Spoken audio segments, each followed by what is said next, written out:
Top of the morning, Dan and Amy. I love this remark by Governor Pritzker yesterday. It's so telling of the left's view of constitutions, whether at the state level or our federal one. They're a co-equal branch, as they often like to say, and certainly have the right to do whatever they'd like in this regard. But I'll just say that I haven't asked for any specific review. He was responding to a question about whether he's asked the Illinois General Assembly to review his philosophy that the 30-day emergency powers conferred to him by statute can just be used in perpetuity 30 days at a time, which is clearly violative of the statute, the spirit of the statute. And that's not just me saying it. It's also the Opinions Bureau head of the State Attorney General's office. But his characterization of the General Assembly, the legislative branch, they're a co-equal branch, as they like to say. Well, are they a co-equal branch, or is it just something they like to say? What's your view on it? Does he know what he's doing? I just love the sort of dismissive. They're a co-equal branch, as they like to say. We have an electoral college at the federal level, as we like to say, that is enshrined in the Constitution and is much discussed, although it hasn't gotten the attention that perhaps this issue deserves. But, there's still this national popular vote movement to enact laws at the state level that would provide for states to convert their electors to the candidate who wins the national popular vote rather than the candidate who wins their state. This is an effort to end run the Electoral College, to effectively eliminate it through the back door, because Trump won in 2016 without a majority of the popular vote. I don't recall the same movement springing up when Bill Clinton won both in 92 and 96 without securing a majority of the popular vote. But of course, interests change. Different times. Yes. Well, different interests, really, not different times. They're just different interests, and so the positions change. For more on this, and so, but by the way, so the national popular vote laws, this clearly benefits Democrats because you would have the ability to run up the score in places like California and New York and Illinois, and then enlist states that are close, may lean blue, but enlist them, or may lean red, but enlist them. Trump narrowly wins Wisconsin. Well, you can have Wisconsin convert their electoral votes, well, by law they would have to the popular vote winner nationally, which would say be Hillary Clinton in the case of 2016. So there's one aspect, one thing going on here. And then the other thing, and this is included in Nancy Pelosi's quote-unquote heroes legislation, which is the funding for state-level mail-by-vote programs, so that in November 3rd, 2020, could effectively be a national mail-by-vote election. And distinguishing, do either or both pose a particular threat to our representative republic? For more on this, we're pleased to be joined by Trent England, the founder and executive director of Save Our States, the executive vice president of the Oklahoma Council of Public Affairs, and the author of the recently released Why We Must Defend the Electoral College. Trent, thanks for joining us. Appreciate it. Yeah, glad to be here, Dan. Good morning, Amy. So why don't we start with the national popular vote laws and the matter of faithless electors, because that's actually there's a case before the Supreme Court on that topic as well. So the court is expected to weigh in on this before their term ends in June. Yes, so the court is going to weigh in, as you say, on the issue of faithless electors, which is sort of an interesting constitutional question, but also kind of a tempest in a teapot, because faithless electors, as in 2016, the two states where these cases come from, faithless electors are almost always on the losing side. They're losers who were trying to make a statement.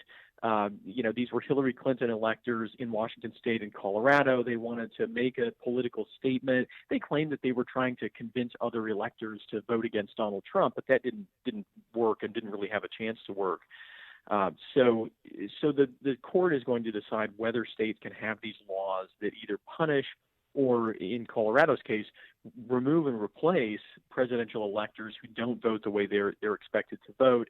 It's a close question. I think the court is going to maybe surprise people it's not going to be one of these 5-4 conservative versus liberal lineups. It's probably going to be a little bit more, broken up than that or unexpected than that. But at the end of the day, it really won't affect the Electoral College going forward. And we know that because a lot of states have never had these kind of laws, and electors vote the way they're expected to anyway, almost every single time. I mean, like 99.9% of the time.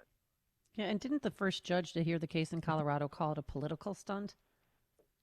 Yeah, that's exactly right. I mean, what the electors were doing was nothing more than a political stunt. And it's the challenge is that you do see some folks in the media and some of the people who want to get rid of the Electoral College out there saying, "Oh, this is going to throw our elections into chaos," and it's demonstrably untrue. But we do see people out there trying to, make a mountain out of a molehill. And the state of play with respect to the national popular vote movement and the effort to get laws enacted at the state level.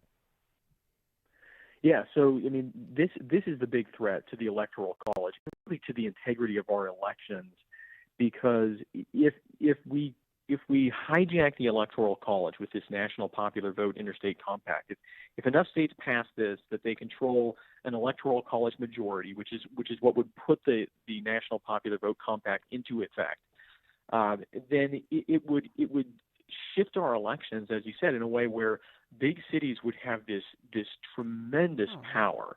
And for the Democrats right now, pumping votes out of those big cities would be such an attractive campaign strategy that they would be incentivized to ignore the rest of the country, which is basically what they, after 2016, they basically said, look, we don't want to have to talk to people in Wisconsin. We want to be able to spend more time in California and get our votes there. And, that's what Hillary Clinton tried to do. And with the Electoral College, that doesn't work. You've got to go out and talk to people in Middle America and win over new states where, people aren't already diehard supporters of yours. And that in itself is not a healthy thing for our country, right? And Republicans could do the same thing, basically go to areas where Republicans are already popular and just try to drive their vote up, right? Radicalizing the electorate rather than having the Electoral College, which sort of, forces us to at least come together a little bit. I mean, at least we're driving our campaigns toward more moderate areas rather than trying to radicalize, the places where we're most popular. But it also would help set the table for these efforts that you mentioned to federalize our elections. And that's something that Elizabeth Warren talked about on the campaign trail last year, that she wanted to abolish the Electoral College in part because it would allow us to nationalize elections.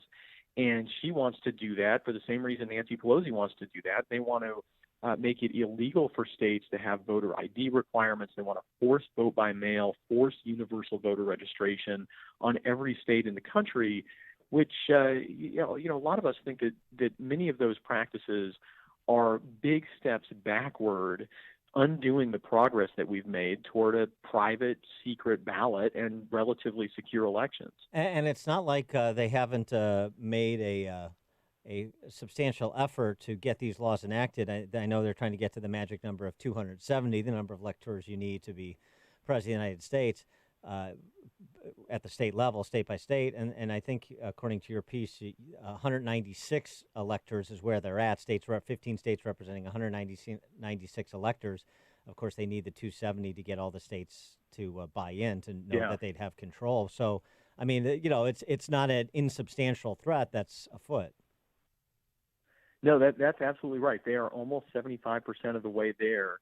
And this is a campaign with tens of millions of dollars behind it, even though most people have never heard of it. I mean, it's a very below the radar campaign focused in state capitals. They take state legislators on the swankiest junkets imaginable and try to get their bill passed with minimum debate. And thankfully, they shoved this through in Colorado last year, but Colorado voters were so incensed by this that they signed enough petitions to force it to the ballot. So Coloradans are going to vote on this at the polls this year in November. and hopefully will reject the National Popular Vote Compact, and that would deprive them of 9 electoral votes. So that would be a good step in the right direction. And we've also seen, even in states like Virginia, which the Democrats took over last year, National Popular Vote pushed their plan really hard there earlier this year. And even some of the Democrats who come from more rural or small town areas were resistant enough to it that National Popular Vote failed in Virginia this year. So it's tough. I mean, I created this Save Our States effort 11 years ago to fight back against this.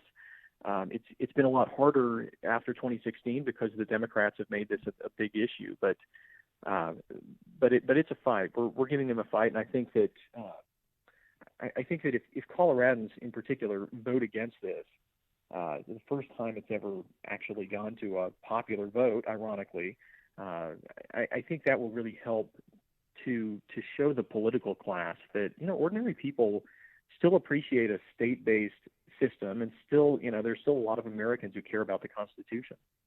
Trent, is there any evidence that voting by mail gives one party an advantage over the other party? I think that voting by mail gives an advantage to anyone who's willing to cheat. I'll put it that. Can I put it that way? Yeah, no, that's fine. That's good.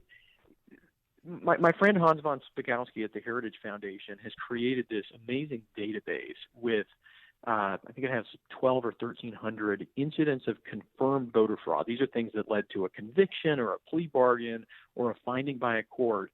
And when you go through all of these occurrences of vote fraud, over and over, the tool of choice for election fraud is vote by mail because it is so insecure. You just think about, we made all this progress to get to a point where people would go and vote in a controlled environment where election officials are overseeing things. The ballot is only out of the election officials' hands for just a few minutes when the voter votes. It's all anonymous. It's all secure. And we're going to walk away from that progress and mail ballots out willy-nilly with, putting them in the hands of hundreds of people, potentially, postal service workers, private mail rooms. If we care about election integrity, it's really a crazy thing to do. And we have seen evidence of that. I mean, we've seen the Washington State governor's race in 2004, the Senate race in Minnesota where Norm Coleman, won, and I think won on the first recount as well. But eventually, they kept finding these, mailed-in ballots, and eventually Norm Coleman lost. Real questions about the integrity of those things. And I saw, I think the New York Times the other day had a piece saying people are just going to have to be calm and understand that it's going to take us, days to get results back from an election because we're all going to be voting by mail because they're pushing this agenda.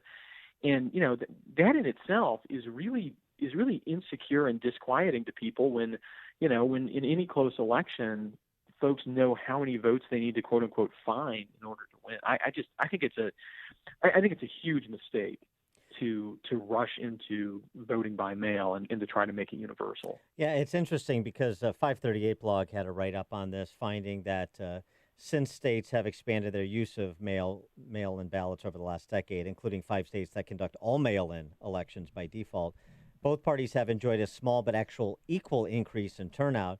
And even in Florida, you find that with respect to mail-in ballots, there had been initially more applications by Dem voters, but it turns out Republicans do a better job of completing their ballots than Florida Democrats. So the distribution is not substantial in terms of affecting elections. But that's only one of the issues. The other issue, the real issue that you're pointing out, and Hans von Spakovsky over at Heritage points out, is the vulnerability to fraud, to dubious ballot harvesting programs, or like in Orange County last year in California, or worse. And that's really the issue. So it's not just about sort of like Democrat Republican advantage or who sees the bigger turnout state by state and what's it like in swing states versus red or blue states.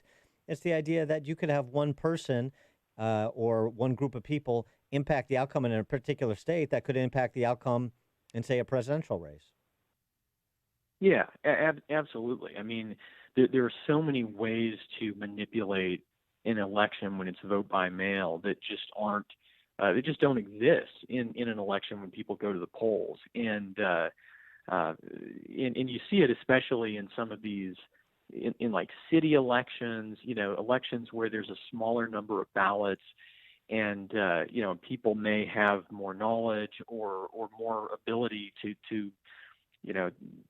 sort of make sure whose ballots come in or to throw out ballots. In a city election, this has happened before. People who have access to where the ballots are processed, they can go before the ballots are processed. Well, you've got these envelopes sitting there that actually have people's names on them, and they can go and just throw away the ballots for people who they know are on the other side. And in a close election, you toss out a few dozen ballots, and that can be the margin. And it actually has in some elections, in some documented cases. It's then you start to we're familiar with that. Start to think about that nationwide. We're familiar with that concept in the city that delivered the presidency to JFK, among other skullduggerous events in election history in Chicago and Cook County. He is Trent England, founder and executive director of Save Our States, executive VP of the Oklahoma Council of Public Affairs, and author of the recently released Why We Must Defend the Electoral College. Trent, thanks for joining us. Appreciate it. Yeah, my pleasure. Thanks so much. Thank you. And he joined us on our turnkey.pro answer line. It's like a hot, steaming cup of information to start your day. It's Chicago's Morning Answer on AM 560. The Answer. This is attorney Stephen Leahy. This isn't the first crisis we faced together. Back in 2008, business professionals in trouble sought help from bankruptcy attorneys, loan modification attorneys, foreclosure defense attorneys, and IRS attorneys trying to gain full financial recovery. They should have just called me. Let me tell you about Chuck. His small business crashed in the 2008 crisis. He faced 2 foreclosures, overbearing creditors, and the dreaded IRS. Chuck would not even get out of bed in the morning. His wife heard me on the radio and convinced him to hire me. We got Chuck a loan modification and a short sale. We obtained a discharge of his debt and settled what was left of his IRS liability. Now Chuck is back in business and in control of his life. You can hear Chuck tell his own story at fullfinancialrecovery.com. We can get through this new crisis, too. The time to start rebuilding is now. Don't let your life's work go down the drain. Get your free guide to recovery at fullfinancialrecovery.com. That's fullfinancialrecovery.com. Or call me right now at 312-664-6644.